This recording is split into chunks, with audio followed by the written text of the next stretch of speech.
my huge pleasure to introduce and welcome Matt Warman, who's going to start us off.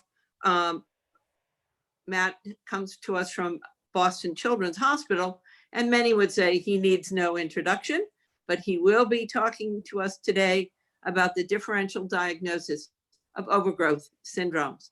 Thank you, Matt, for being here. Thanks, Laura and Michael, for organizing. Can everyone see my slides? Do I have a yes or nay? Looks good. Yes? Yes. Okay. So today I'm going to talk with you about the differential diagnosis of overgrowth syndromes. And I have one disclosure, and that is that there was a Delphi panel. This is a panel of experts in a variety of different disciplines that try to come to a consensus when thinking about guidelines for a specific condition or rare disease. And I had the privilege of serving on a Delphi panel for the PI3 kinase associated diseases, and there was support from Novartis for that panel. This is a patient probably with CLOVES, congenital lipomatous overgrowth, vascular, epidermal, and skeletal anomalies, published in the medical literature back in the 1860s. And it's this group of disorders that I'm going to try to focus most of my attention on today.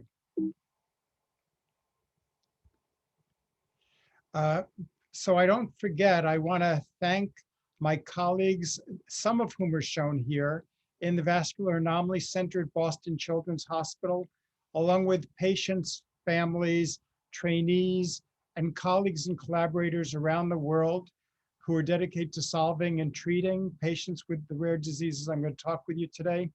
And specifically, Harry Kazakovich, shown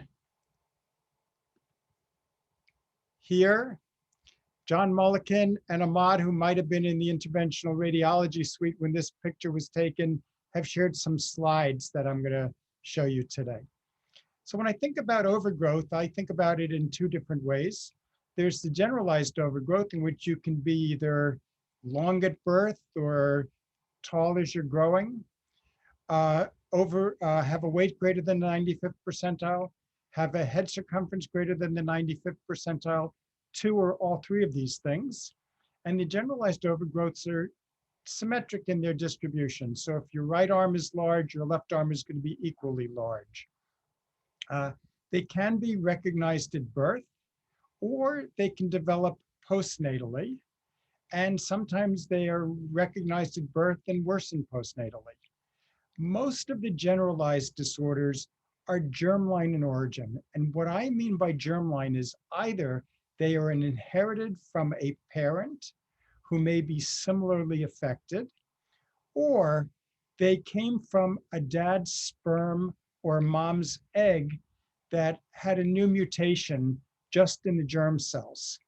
And the upshot of either way of having a germline mutation is, in the affected individual, every cell in that person has the mutation. And therefore, it doesn't matter what tissue you collect and how many cells you look at, you're going to find the mutation. And then the generalized disorders, of which there's quite a number, and there's not going to be time to go over all of them today, can be separated based on distinctive phenotypic features. And I'll give a few examples, but if you see a child with a generalized overgrowth condition, then there's sort of a rubric for types of things you might look for, both visually, radiographically, say by MRI or CT imaging, and biochemically. Now, the segmental disorders are different from the generalized in that they're asymmetric in distribution. Your right hand could be very large. Every other portion of your appendicular skeleton might be completely unaffected. They also can be recognized at birth, or they can develop postnatally. They are, in contrast to the generalized conditions, mostly somatic in origin, meaning that the mutation was not present in egg or sperm when the zygote formed, but arose at a later time during embryonic or fetal development. Now, there are some conditions I'm going to tell you about in which there's a predisposition to the disease that was in fact inherited via the germline, but the overgrowth itself is most likely the result of a second hit, just like in cancer, somatic mutation. And just like the generalized disorders, these can be differentiated based on specific phenotypic features that might be visually recognizable, biochemically recognizable, or recognizable by imaging or by pathology. So on the left here, here's a child with a relatively common generalized form of overgrowth. This is a child with Beckwith-Wiedemann syndrome. I think one of the distinctive features that at least I've learned about in my training was the macroglossia. That's one of the most common findings in individuals with Beckwith-Wiedemann syndrome. Other phenotypic features can be omphalocele, the extension of the abdominal contents outside of the body. There can be characteristic facial features and subtle features like creases in the ears, and then some unrecognized complications such as hypoglycemia, which is why one really needs to pay attention and make this diagnosis rapidly if you suspect it, and an increased risk for tumors, hepatoblastoma and Wilms tumor actually being two of the more common ones. On the right, for those of you that don't recognize this individual, this is Joseph Merrick, the quote unquote elephant man of Victorian England, whose phenotype I don't think has been definitively diagnosed.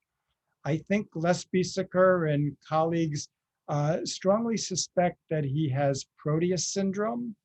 But last I looked, and Chris, maybe you can confirm this at the end, his bones, which I think are at Guy's Hospital in London, were so heavily treated with bleach in their preparation that there's no DNA available to actually see if he has the point mutation in AKT1 that is the common cause of Proteus syndrome.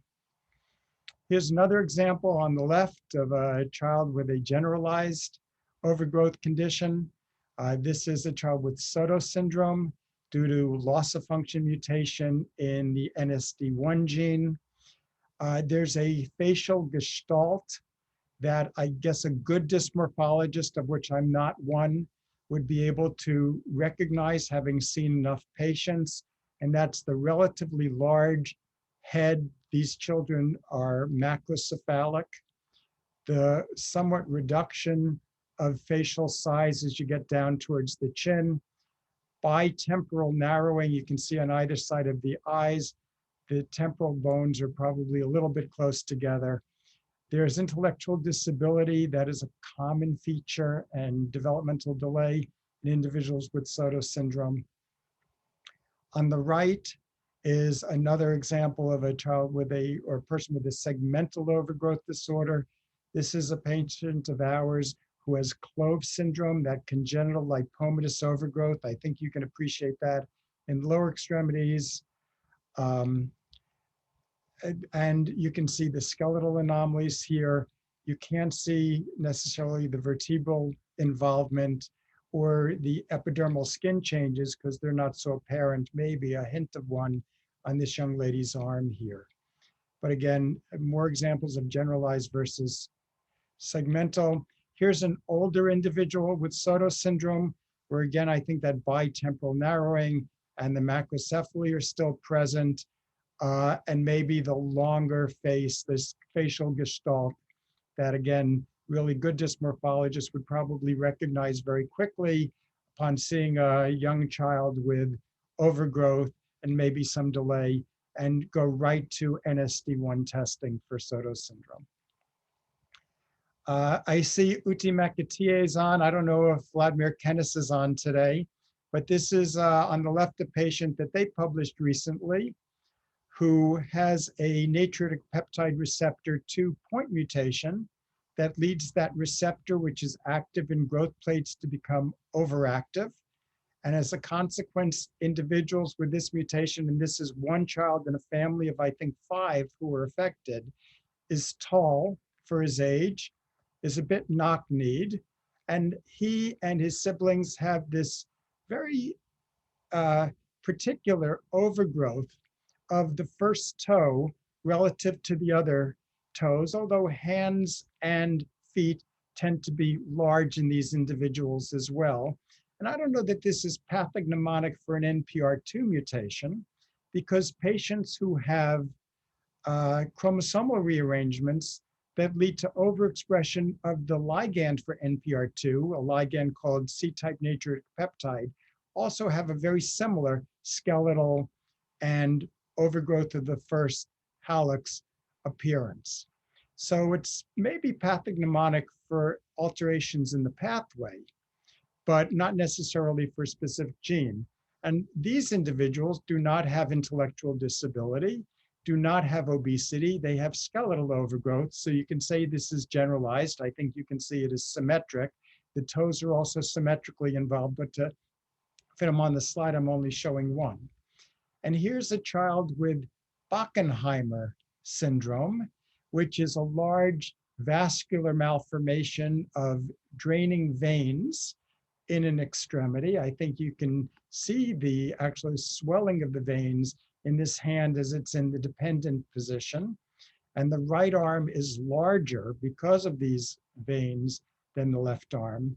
And when the hand is put upright so that the vascular can drain down into the axilla, I think you can see that the overgrowth is mostly stretchy skin and not, say, underlying bone. But again, this would be an example of a segmental overgrowth. And I think finally, these are my last two examples. These are children with a common facial gestalt of Weaver syndrome, again, with intellectual disability, advanced bone age as common features. So again, it's just not facial gestalt, it's radiographic imaging, it's developmental or history as well. And these children have mutations in the EZH2 gene. Most of them are de novo, meaning they're the first in their family to have these mutations, but the mutations are in every cell of their body, meaning they came from dad's sperm or mom's egg. And here are two children with very similar appearing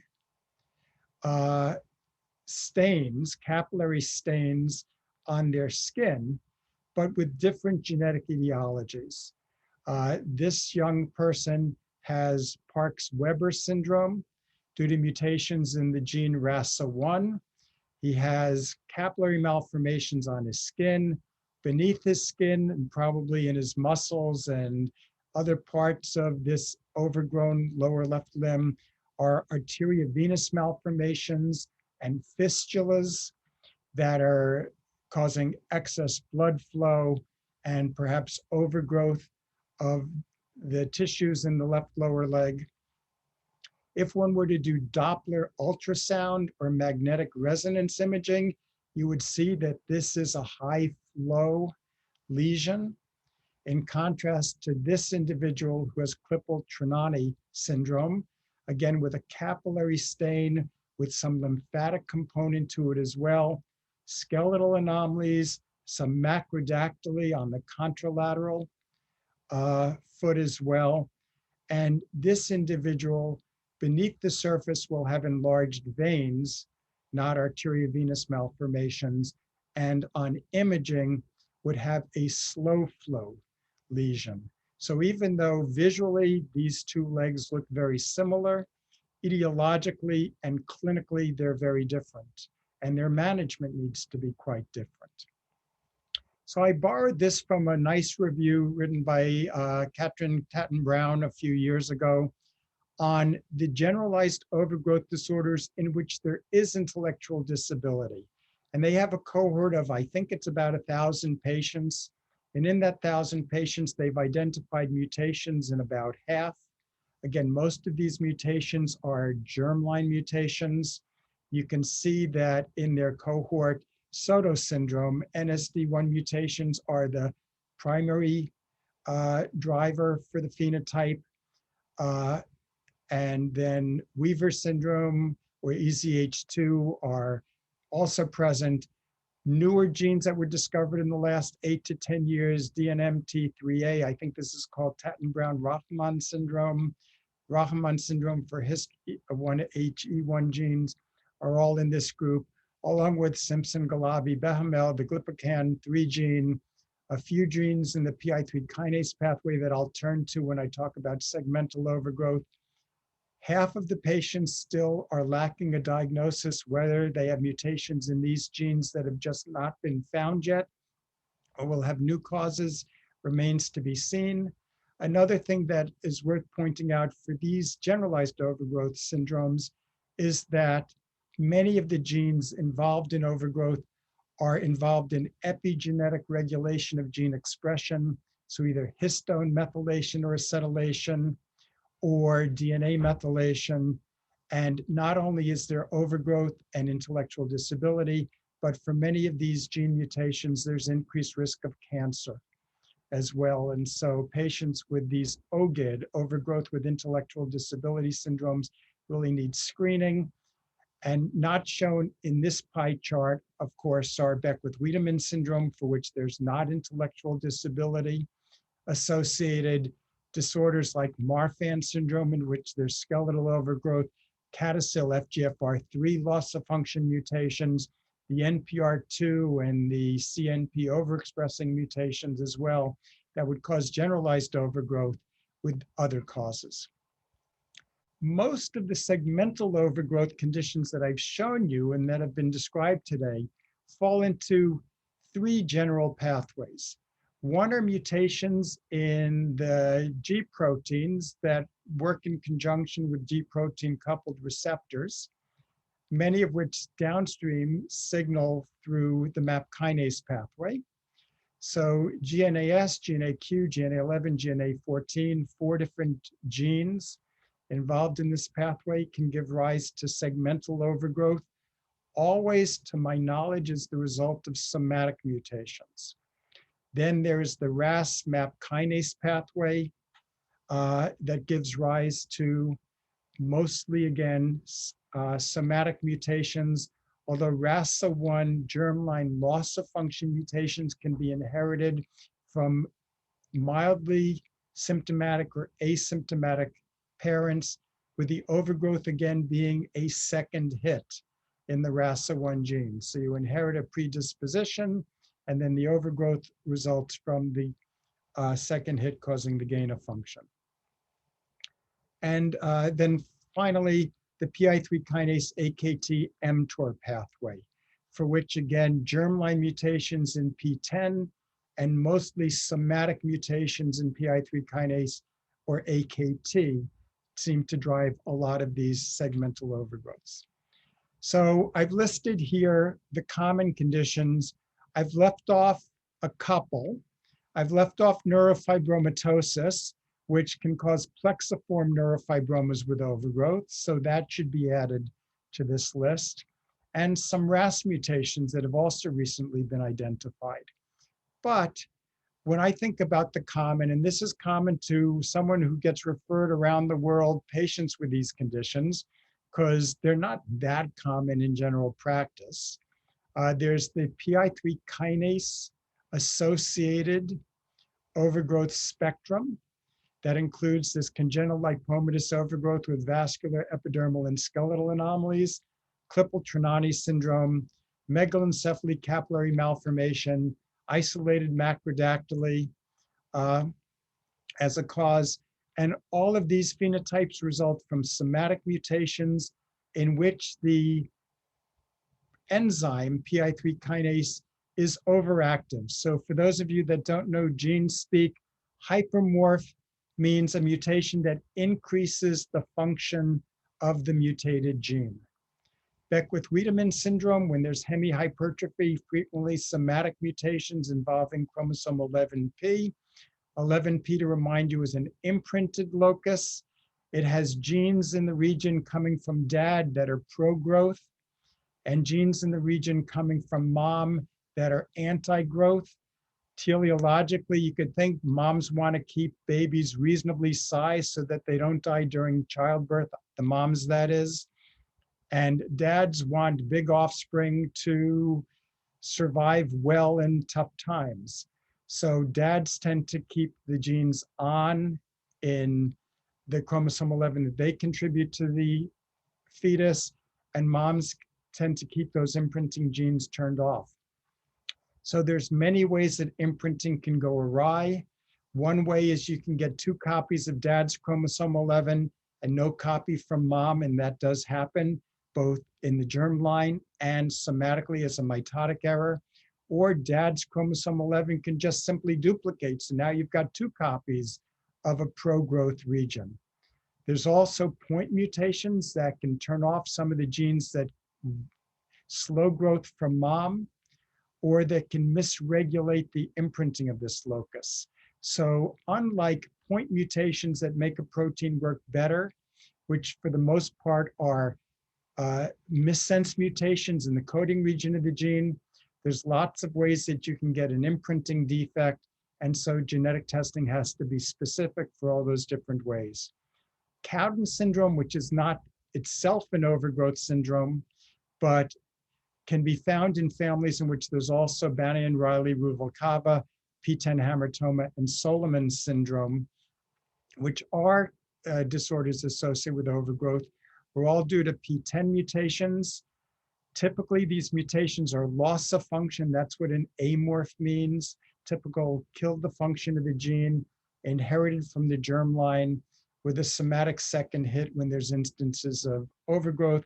But of course, all mutations have to arise somewhere, and people can be the first affected member of their family. But if you see a patient and you suspect Bannayan-Riley, PTEN-hamartoma, or SOLAMEN syndrome, which is segmental overgrowth with epidermal nevus, and I've forgotten what the LAM is in the middle, you better carefully look at the parents and siblings, because one of them may be an asymptomatic or minimally symptomatic patient with Cowden syndrome. And that, when we get to management, is important to recognize. RASA1 mutations cause Parkes-Weber. I showed you that child with the large lower extremity and the arteriovenous malformations beneath the surface. It also is frequently inherited from a parent that might be asymptomatic or mildly symptomatic. It's a loss of function mutation. Again, with the overgrowth probably being due to a somatic second hit. And the heterozygous phenotype without overgrowth is called capillary malformation, arteriovenous malformation syndrome, or RASA1 mutations syndrome.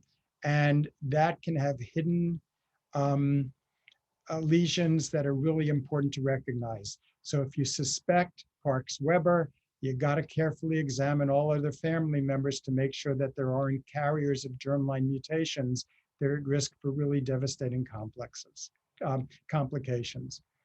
DCMO, or diffuse capillary malformation or overgrowth, have recently been identified in patients with GNAQ and GNA11 mutations. Again, these are gain-of-function mutations. Alir and Mafucci, which I'm not going to talk about today, maybe in the extra session, but I'm not going to show slides, are neomorphs. They make the enzyme isocitrate dehydrogenase, either the IDH1 or the IDH2 enzymes, do something they've never done before, which is convert isocitrate not to alpha-ketoglutarate, but to 2-dihydroxyglutarate, which is an oncometabolite. So it makes the cells with these mutations alter chromatin modification and do things that the cells have never done before. Proteus syndrome are somatic gain-of-function mutations or hypermorphs in AKT1. And most recently, I think it was this year, came out something that's PROS-like, but if we want to retitle PROS to be PI3 kinase-related overgrowth spectrum, we can meld these patients in because they look very similar to patients with PROS, but they now have a somatic partial loss of function mutation in the gene PIK3R1 that normally represses the function of the enzyme PI3 kinase. So segmental overgrowths are predominantly somatic mutations. The zygote, sperm or egg, when they came together, were all wild type. Early embryonic development is probably mostly wild type. And then one cell acquires a mutation, and the progeny of that cell, depending upon what they can differentiate into and where they end up, is responsible for the segmental lesions. And even if that mutation were lucky enough to find its way into egg or sperm and were passed on to an embryo, that embryo could not survive because you need wild type cells to support the misdeeds, unfortunately, that these mutant cells are doing. And if every cell was mutant, that would be incompatible with survival. Now, Michael Collins, who I see is on today, as is Udi Makatier and Jonathan Rios, whose work I've shown you previously, had this very nice review on McCune-Albright syndrome, which is perhaps the first overgrowth condition associated with a somatic mutation. These are mutations in another small G protein, GNAS. Here, I think you can see the enlarged proximal phalanx of the thumb due to fibrous dysplasia, the cafe au lait spots that are very common in McCune-Albright syndrome, and in this nice review that Michael put together, other features such as precocious puberty, hyperthyroidism, phosphaturia, growth hormone excess, Cushing syndrome as well. And it was these sort of findings that sort of led investigators to make a really good guess as to what the mutant gene somatically mutated would be, being GNAS. And that was not predicated on genetics as we're doing today, but really careful biochemistry and impressive thinking about science. And this pathway, which is won a few Nobel Prizes, the G protein coupled receptor pathway, in which a ligand binds to the G protein coupled receptor, recruits to it the small G proteins, the GNAS or the GNA alpha subunit, then binds avidly to GTP. In doing so, it translocates to the enzyme adenylate cyclase and turns on the enzyme, so it's making a lot of cyclic AMP, which serves as a second messenger to drive hormone secretion. And in order to stop hormone secretion, this small G protein has its GTP hydrolyzed, which allows it to go back to its small G protein complex and turns off the receptor. And what was first noted in thyroid tumors and other specific cancers of the endocrine organs was that these patients had high levels of cyclic AMP, which led them to focus on this complex and find a point mutation in GNAS that inhibits the ability of GTP to be hydrolyzed once it's bound. And that's why cyclic AMP levels are high and hormone signaling is in excess. So this was really beautiful science. In contrast, a lot of the way we've discovered these new causes of somatic overgrowth is by brute force science using beautiful discoveries in massively parallel DNA sequencing. So the PI3 kinase spectrum, which can be isolated macrodactyly, is described by Jonathan Rios. Hemimegalencephaly is described by Bill Dobbins' group. Facial infiltrating lipomatosis, described by Aaron Green. Klippel-Trenaunay syndrome and Cloves syndrome, described by us. And fibroadipose hyperplasia, as described by Les Biesecker and the group I'm having a senior moment in blocking on their name from the United Kingdom, are all due to point mutations that increase the function of PI3 kinase. Remarkably, all these phenotypes need not be allelic, meaning different mutations in the same gene cause the disease. The same mutation in the gene can cause each of these phenotypes. And what's remarkable about these phenotypes, maybe it's not so remarkable if we think back to the McCune-Albright story, but what was remarkable when we and others first found them is that the mutations that activate the PI3 kinase that give rise to segmental overgrowth are the exact same mutations that are commonly found in cancer. So this is a screenshot from the catalog of somatic mutations in cancer database.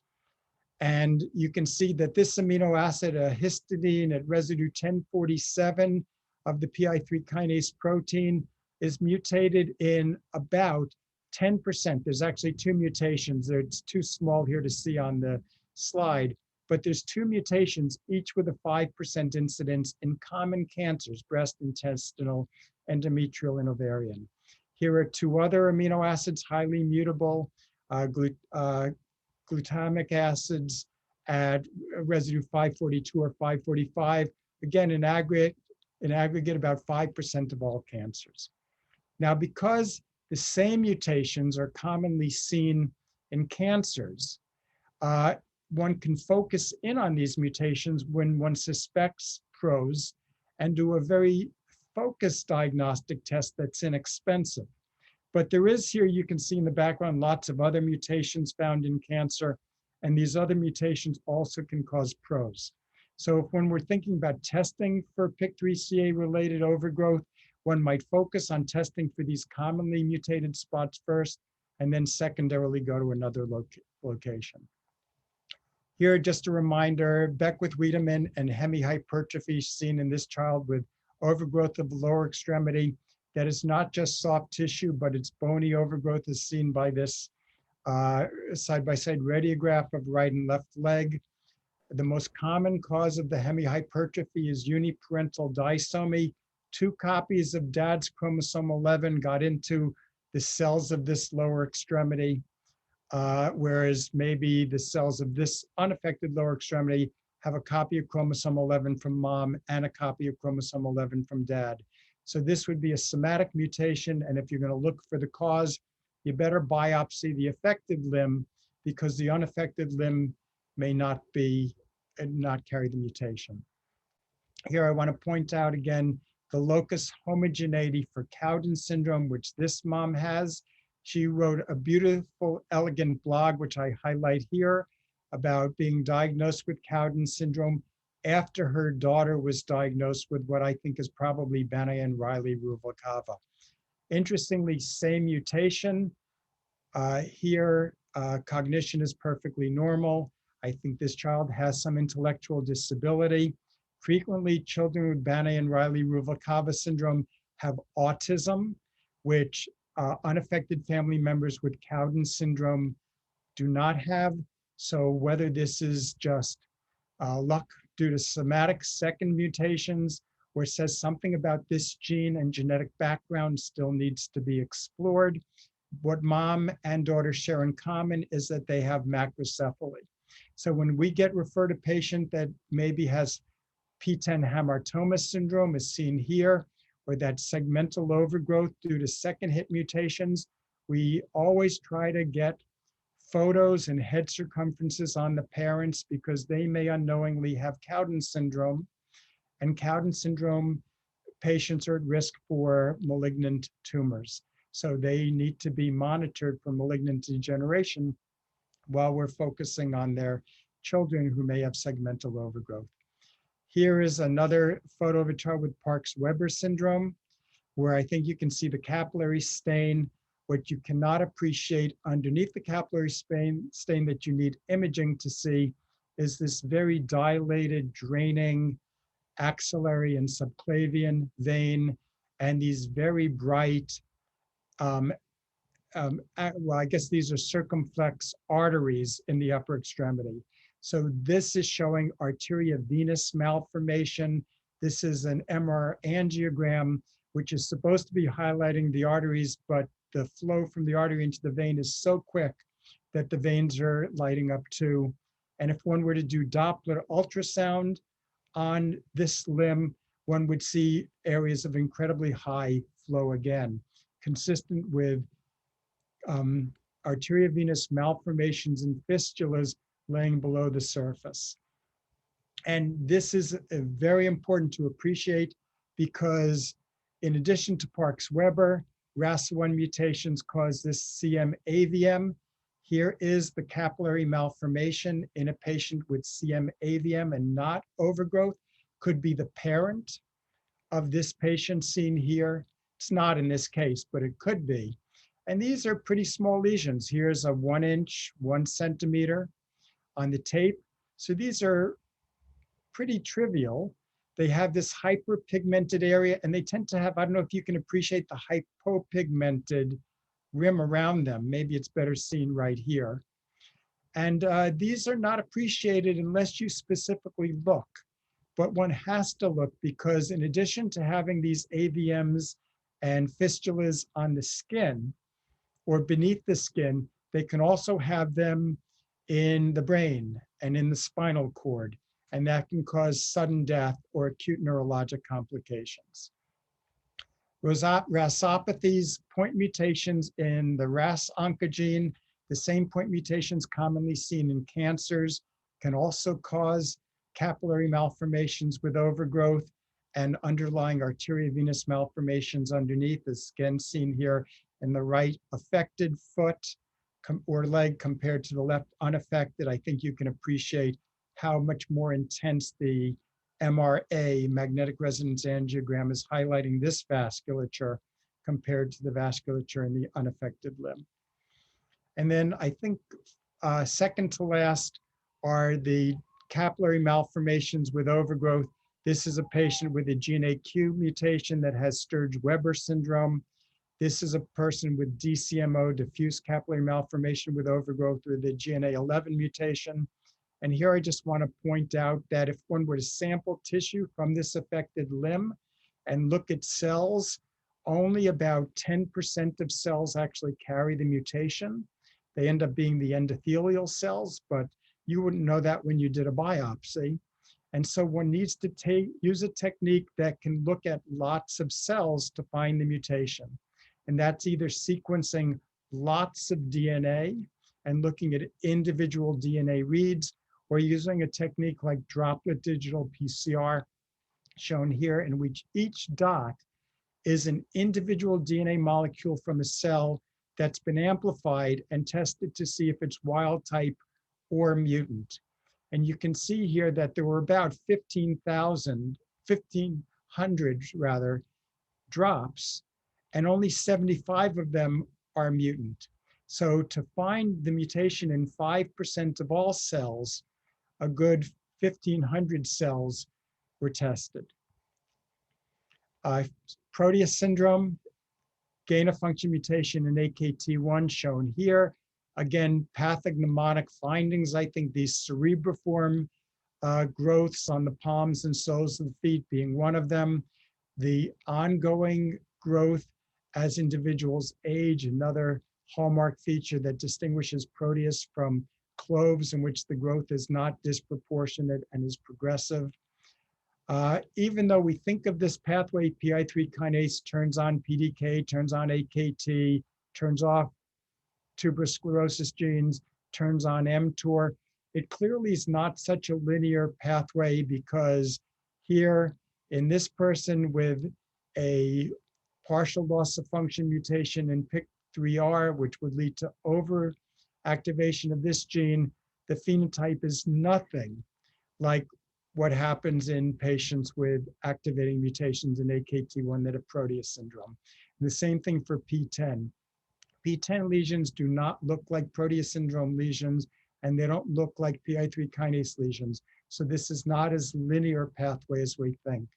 But this PIK3R mutations do look very reminiscent of patients with PIK3CA mutations. You can see the capillary stain, there's lymphatic malformation, there's swollen veins, and there is overgrowth here in these two individuals. So the number of genes, and I put on more genes that are involved in this pathway that cause segmental overgrowth, is certain to expand as additional somatic and perhaps second hit mutations are identified in these genes. So let me see how I'm doing time-wise. I'm just going to wrap it up in now with just a few final slides. So how do we think about achieving a diagnosis? Well, I think hopefully I've convinced you that it's not just looking at the patient and recognizing what they have. It's combining it with imaging, with pathology, if possible, with biochemical studies.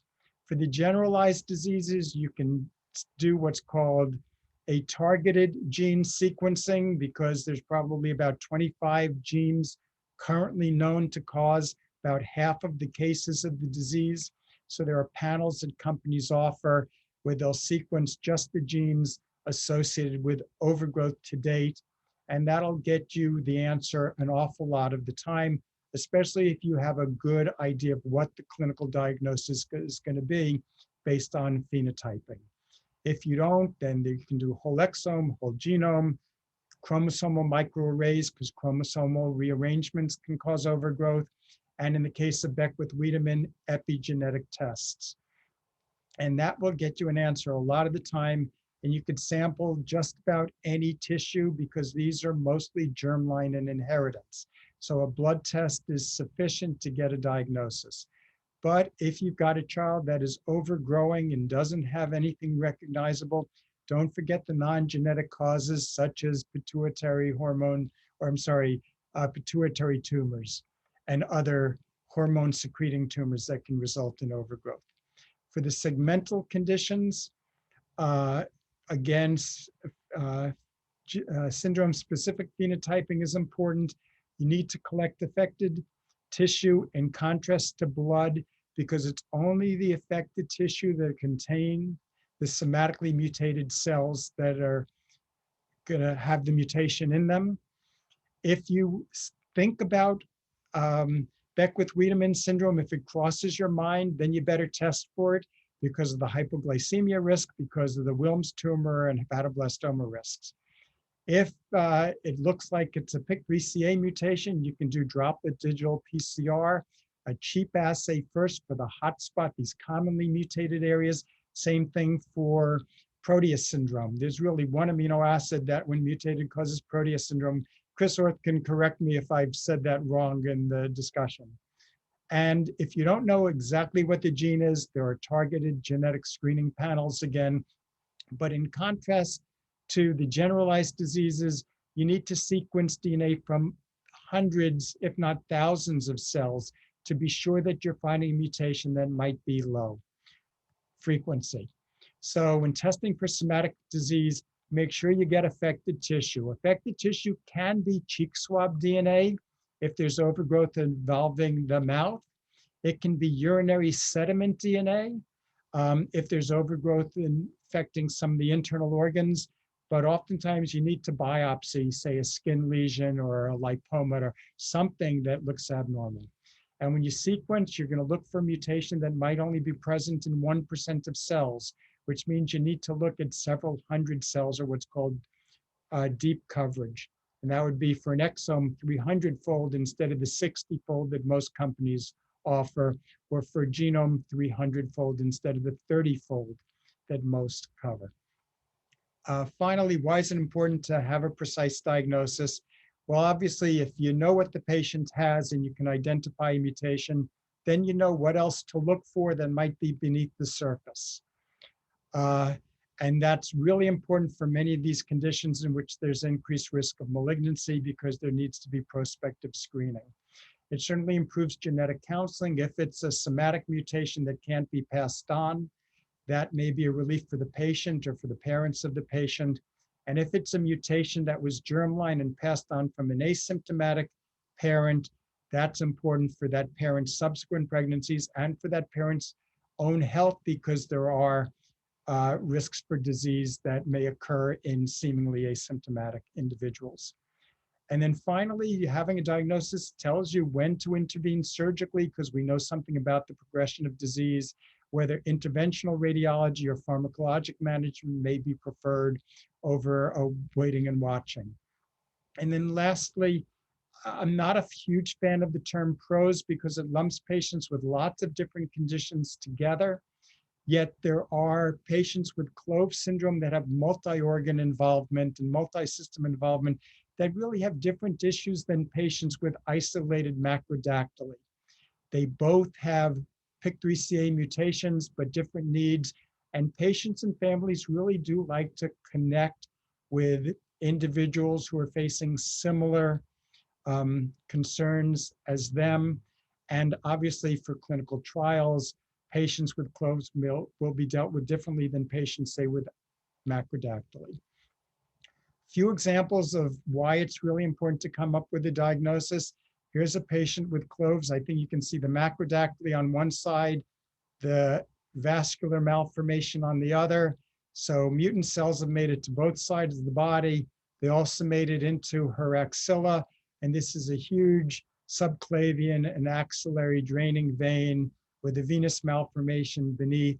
These very slow flow ecstatic veins are at high risk for undergoing clotting and throwing embolisms to either the pulmonary vasculature or, if there's really bad luck, and a connection between the right side and left side of the heart into the CNS. So patients with Clove syndrome and KTS, we always image their large draining veins and we put in baskets or we tie them off if we're worried about thromboembolic phenomena. Here, a patient with a RASA1 mutation, so the capillary malformation, arteriovenous malformations. Here's an AVM outside the spinal cord and these large engorged veins draining that artery going right into the venous system are compressing on the spinal cord. This is an emergency. Here, a child with Clove syndrome, you might focus on the large lipid or adipose overgrowth and miss again the fibroadipose growth that's going through the foramina of the nerves leaving the spinal cord and compressing the spinal cord. So when we have patients and we can make a diagnosis, we know specifically where to look. I already talked about malignancy, so I won't talk about that. I've already talked about the germline mutations. So I'm going to end by talking about the drugs that are out there. All of the drugs are off-label. There's no drug that is approved for patients with segmental overgrowth. And as a consequence, it is incumbent upon the physician to do their due diligence and do correct monitoring to protect patients from potential adverse side effects from using a drug off-label. One of the first drugs that was tried in patients with segmental overgrowth was sirolimus. This is an mTOR inhibitor. And here's an example, courtesy of Cameron Trenner, Denise Adams, of a patient with lymphatic malformations of the tongue that disappeared on sirolimus. The more recent drug that's gained a fair bit of attention and is being pretty widely used off-label is alpelisib or Piqray, which is a PI3 kinase inhibitor directly instead of rapamycin, which inhibits downstream. This is a young man cared for by Guillaume Canode, who was going to die of his Clove syndrome. His heart failure was high, as indicated by this incredibly high level of BNP. He was in renal failure, as indicated by this high level of serum creatinine. For compassionate reasons, Guillaume was able to compel Novartis to give him alpelisib even before it was FDA approved. And he gave it to this patient with incredible results. Here, a year and a half later on therapy, this individual is no longer dead or not dead, which was the main reason why Guillaume was able to compel Novartis to give it. But in fact, his overgrowth is a bit shrunken. Immediately on starting alpelisib, his cardiac failure resolved, and over time, his renal failure resolved as well. And Guillaume, in this really beautiful Nature paper, has treated, at the time, I think it was 17 patients. I think he's up to many more patients. And we and many groups around the world are now using alpelisib and sirolimus and other drugs as well, off-label, to try to benefit our patients. And then lastly, again, patients do oftentimes like to be part of support networks where patients similar to them are available. And so for many of the conditions I've talked about, there are foundations, there are Facebook groups, and what these foundations offer besides camaraderie and help are disease-specific guidelines and opportunities to chat about the disease and contact expert physicians. So I'm going to stop there, then I'm going to make two shameless plugs afterwards. But let me stop there before I make my shameless plugs, and I'm happy to take any questions.